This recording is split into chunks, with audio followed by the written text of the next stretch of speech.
много братьев и сестер. Круто или нет? Как живется ребятам из многодетных семей? Пока известно, что про них снимают телепередачи. Захватывающий проект «Детей много не бывает» рассказывает нам о жизни семей республики, об их увлечениях, отношениях между членами семьи и распределениями обязанностей в большом доме. Съемки проекта проходили очень весело, в непринужденной обстановке, а мы решили узнать об этом чуть подробнее от участников проекта. Как ты думаешь, зачем придумали такую передачу? Чтобы другие люди знали, что происходит в большой семье, как там все дружно, весело. А что происходит в вашей семье? В нашей семье все дружные, веселые, все друг другу помогают, заботятся о друг друге. Никогда не забывают.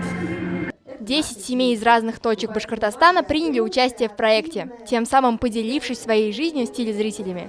У каждой из семей есть свои особенности, которыми они запоминаются. Например, семья Первушиных из Дюртюлей – спортивная. Их любимый вид спорта – ориентирование на местности. Однако старшие сыновья этой семьи, Илья и Вячеслав, готовятся стать химиками и учатся в бирском филиале БГУ. Набиуллина из Уфы – очень творческие личности. Старший сын – чемпион мира по тайквондо и в свободное время сочиняет рэп. Младшие увлекаются живописью. А вот семья Хафизовых – креативщики. Занимаются бизнесом и благотворительностью.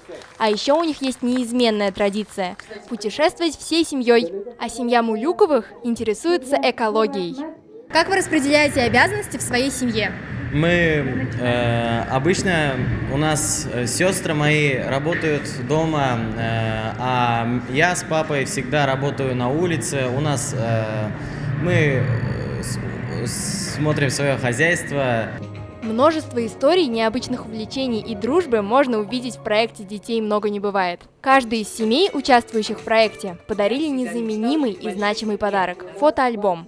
Они нам эмоции, а мы им воспоминания. За проектом очень любопытно наблюдать, проживать дни вместе с такими интересными семьями и осознавать правдивость фразы «Детей много не бывает». Проект «Детей много не бывает» призван показать, как живут другие, какие порядки бывают в семьях. Первый сезон этой передачи закончился вот таким масштабным мероприятием. Будете ждать второго? Карина Однобаева, Руслан Бекбаев, специально для Горы новостей.